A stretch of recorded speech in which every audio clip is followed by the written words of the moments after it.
Welcome everybody to the second open house for the East Grand Forks Land Use Plan. We are recording this and it will be up on the project website. So we're going to start the presentation by describing that this is a land use plan partnership between the city of East Grand Forks, the Grand Forks, East Grand Forks MPO, and then WSB and Community Design Group are the two consultants working with the city and the MPO to develop this land use plan. I'm going to start by providing Nancy Ellis an opportunity to introduce herself and discuss the city's desire within this update, and then hand it over to Terry Kuba for the same from the MPO perspective. After that, Antonio and I will go through the slides describing the rest of the land use plan. So with that, Nancy, is there an introduction you would like to give? Sure, I'm Nancy Ellis. I'm the Community Development Director. That includes city planning. This is my third land use plan for the city. And we use it as just a guide for our future development. We look at it for a number of different things as to land development in terms of parks and commercial and retail, industrial types of zoning, future uses, our downtown, as well as our transportation in the future. And if anyone has any questions, they can certainly contact our office in regards to this land use plan. Thank you. Terry, would you like to give yourself an introduction? Hi, I'm Terry Kuba. I'm with the Grand Forks Metropolitan Planning Organization, or MPO, as most people call us. We are helping the city in this plan specifically so that we can help them establish a transportation network, future network in our future plans. So we are able to get a lot of other information like future population, future employment and things like that for our future plans that we help both the city of Grand Forks and East Grand Forks to do in the future. If you have any questions about this plan or any of the other transportation issues that we have, please feel free to contact our office. Thank you, Terry. At the very end of this presentation, we'll both go over how to provide comments, and then in addition to that will be Terry's contact information that you could reach out to her directly. But thank you both for that introduction. What I'm going to go over next is how we got to where we are today. This project has been going on for about 13 months. It's included a steering committee of quite a number of community partners and important organizations to assisting the city of East Grand Forks. So we've conducted 3 steering committee meetings and actually plan on conducting a 4th steering committee meeting at the end of the month. In addition to that, we've had quite a bit of online public engagement, which started out with the creation of the project website, and then did 3 different online engagement opportunities, including first the wiki map, and then 2 online surveys. In February, we conducted a virtual open house, much like today, and that video is available on the project website. Our video that we're doing today will also be posted on the project website, as in addition, the city will use that on their information channels to try to get the word out. So the 2050 land use plan will actually incorporate 6 different chapters: the introduction, community background, public input, goals and policies, future land use plan, and implementation. We will go over those in detail here between Antonio and myself, and then at the end we'll discuss how the public can give comments regarding the draft 2050 land use plan. So to begin with, we've created the community background, which takes the relevant data that would be affecting a land use plan and incorporate it into things like population projections. So we have a number of characteristics that we look at, including population, which you see in the graph at the top, but then also some of the demographics of the population, including the population pyramid shown on the bottom. In addition to that, we look at other information that would include income by household, elements that would be important to the local economy, including what the graphic is showing on the bottom there of the amount of people that come into work into East Grand Forks, the amount of people that work with that are East Grand Forks residents and remain in East Grand Forks when they work, and then the amount of East Grand Forks residents that leave the city to work elsewhere. This is important information for us to come up with opportunities and areas of concern that the land use plan needs to address. The second item I will turn over to Antonio as he describes the public involvement process. Thank you, Eric. My name is Antonio Rosell. I run a firm called Community Design Group, and we are part of the project team. One of the tasks that we supported the work for this plan with was through the public involvement process for the plan. It was a multi-level, a multi-step public involvement process. We have a steering committee made up of residents and representatives of different organizations in the East Grand Forks area who have been helping to steer the work and advise the work. We've been sharing drafts of different materials with them and receiving their comments so that we can orient our work. But the engagement activities with the public itself, with the residents of East Grand Forks, had several components. The organizing component, especially given that this work took place during the time when we've all been facing these conditions with COVID-19, we had to do a lot of our work remotely or virtually. And so the project website was kind of an organizing place for all of the work that we did with the public. The URL is www.egfplan.org. And through there, and using the city's social media and also the MPO's social media, we distributed several surveys. We had an online survey, an initial one that was kind of like a visioning visioning type of questions, a very simple, I think it was 3 or 4 questions long. And then we had a more complex and deeper survey that really had quite a number of questions.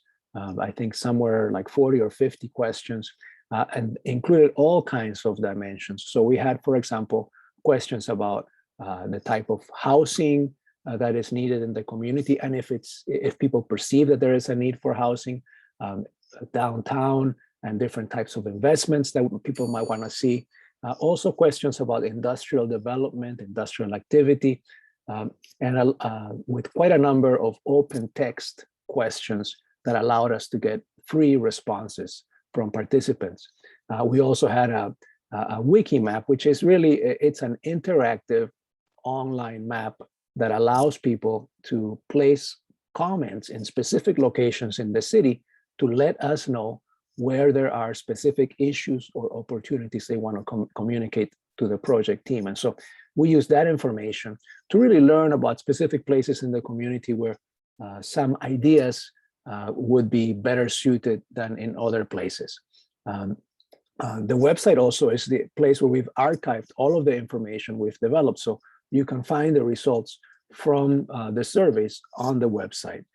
For example, we've also and different materials that as we have developed them, the drafts of the land use plan, for example, different summaries on population projections, all of those are hosted on the website, as will be the video from this open house. And this is the second open house that we've hosted. The first one, which was also held virtually because of COVID concerns, is available on the website as well. So that's an overview of public involvement. And you might ask yourself, well, that sounds great, Antonio. That sounds like you guys did quite a bit of work with the public. What is the purpose for it? What is the usefulness of it? Well, we use that information to really steer what the work of the plan was. So it's a plan that responds to the guidance, to the comments and the ideas that we received from the public. And we use that directly to shape the different policies that have the recommendations attached to them that are the kind of the essence of what the plan seeks to do. And with that, I'll turn it back over to Eric. Thank you, Antonio. I think that builds quite well into the next section, which is goals and policies. We use this with our project management team and steering committee to come up with a number of goals and policies about a variety of specific areas. These are really the instruments that will be used both in the implementation strategies that we'll discuss at the end of this document, as well as influencing some of the land use decisions that we made. But we evaluated the previous planning studies and other planning documents, but the public input that we received through the activities that Antonio described really help us to determine what are the best goals and policies to move forward. They are organized into five different topics, and we provided the goals here on the right. They are housing and residential, economic development, urban expansion. You could see here that we talk about the neighborhoods and the urban services that are needed to support the neighborhoods in our housing and residential section. You will note that we have two different sections in economic development. Some of that is, or the largest reason is because of the existing downtown within East Grand Forks that is distinct and different from the rest of the city. So goal number one is meant to describe all the economic development activities within the city, where goal number two is talking specifically with downtown. And then with all kinds of investments, including transportation investments, we want to be able to use our resources as efficiently as possible. So providing a goal that evaluates when the urban services would be extended is very important to that efficient use of public resources.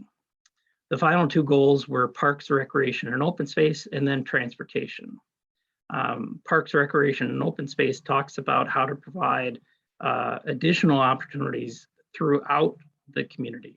So it's building on what's there today, but making sure that both as the community grows and gaps are identified, that investments are made to connect those opportunities and provide them throughout the community.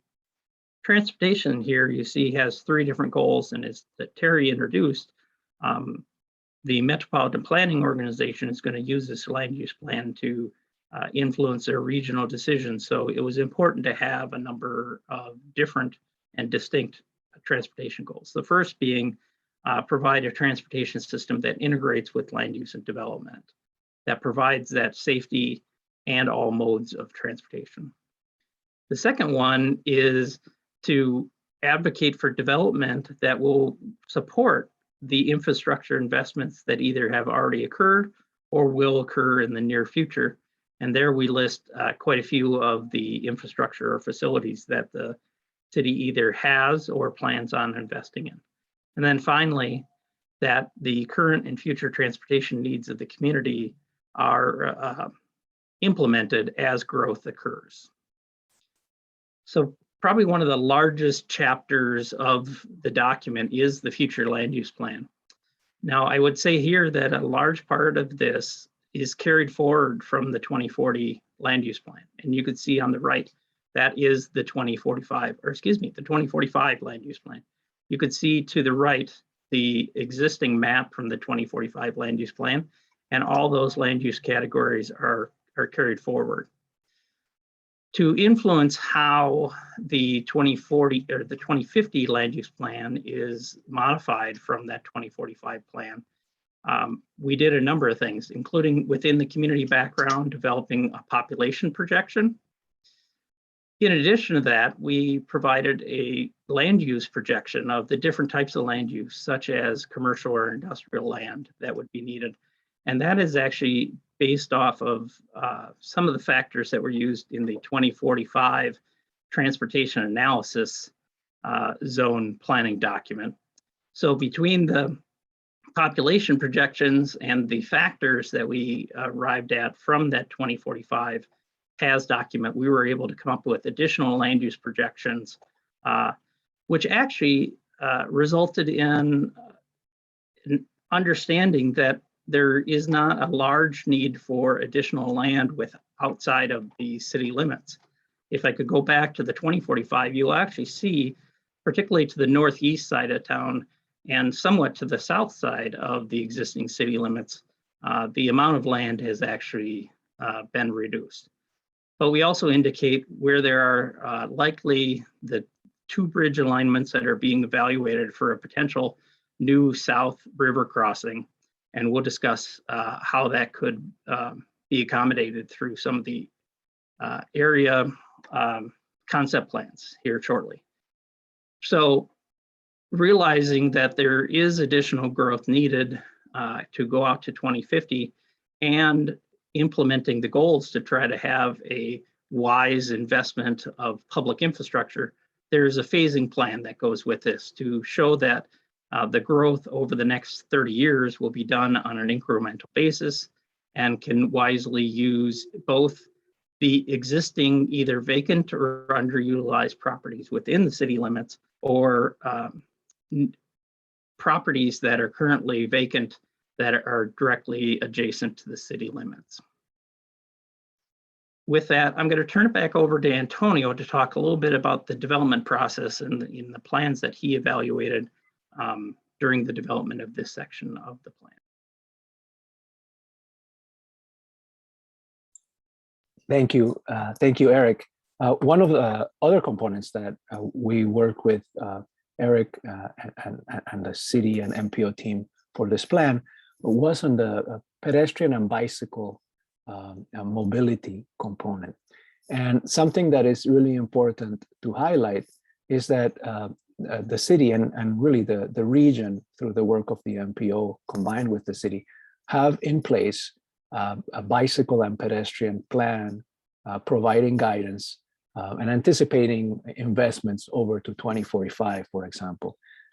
There are a number of studies, a number of documents that have also been developed in collaboration between the city and the MPO that have to do with, for example, safe routes to school, with transit priorities, with ADA, Americans with Disabilities Act, ADA investments that are planned. And so one of the things that we wanted to do for the pedestrian and bicycle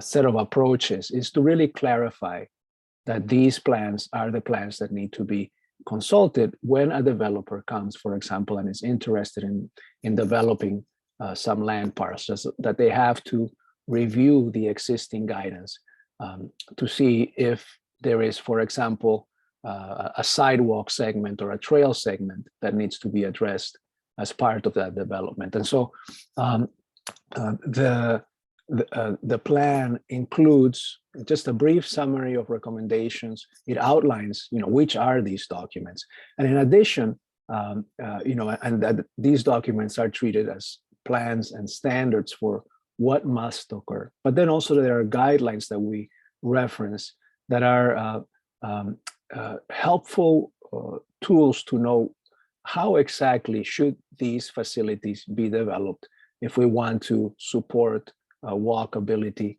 or bikeability. And so, for example, there's reference to design guides developed by the National Association for City Transportation Officials.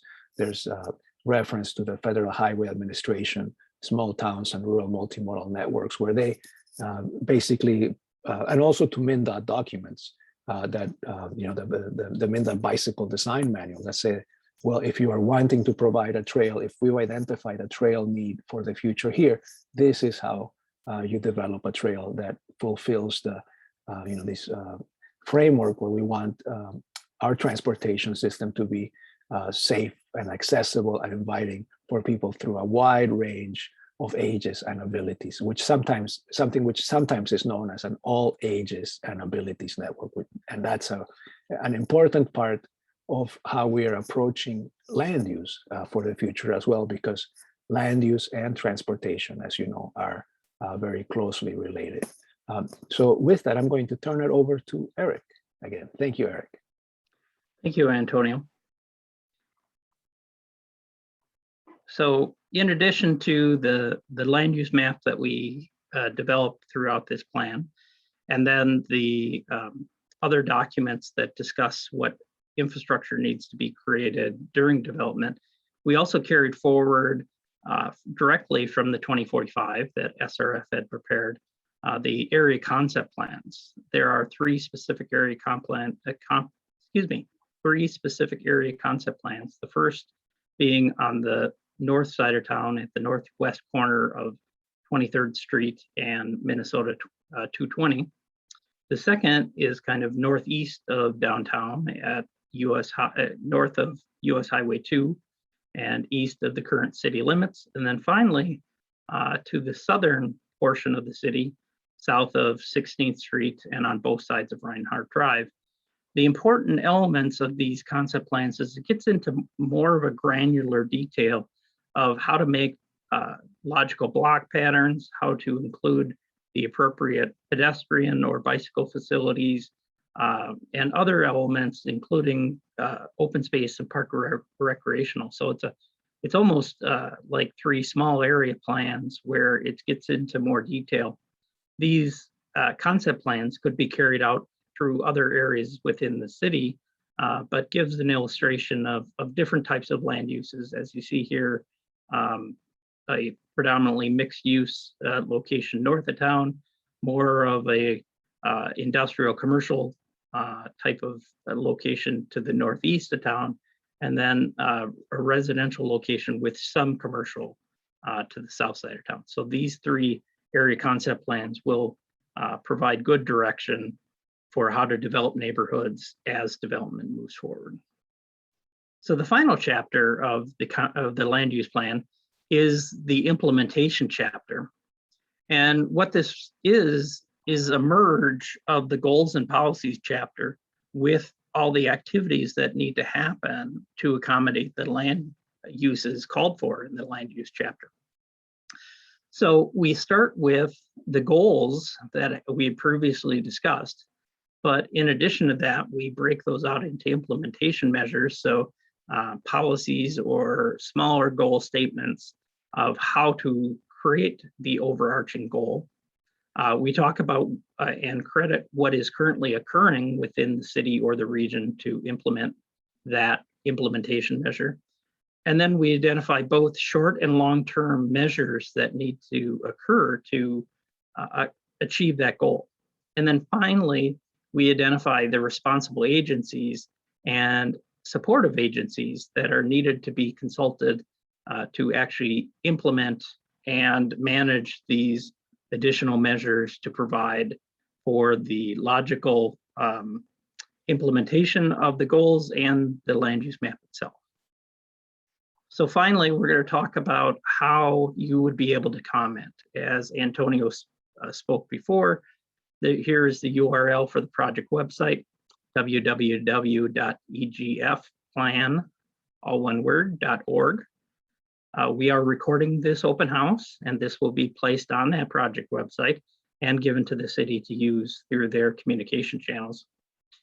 We will be asking for comments by October 1st, because we are planning for a Planning Commission public hearing on October 14th at noon, and then the City Council work session review of this document on October 26th at 5 p.m. So comments received by October 1st will be able to be incorporated into these documents and provided to both the Planning Commission and City Council with sufficient time for them to review both this document and any comments received. So to illustrate how one option of how to contact us to provide those comments, you see that there is a contact tab on the ribbon on the far right-hand side. And if you clicked on that, what will open up is this contact form. and we will be asking for your name, your email address, and comment. And as you see on the bottom, there's additional information for Terry Kuba to contact if you have any other specific information that you want to provide in addition to your comment. So with that, I'd like to thank you for your time. And again, there is the contact form on the project website. This open house will be provided as a video for you to review. And if you have any additional questions beyond the contact form, please contact Terry Kuba directly at the information provided. With that, thank you and have a good evening.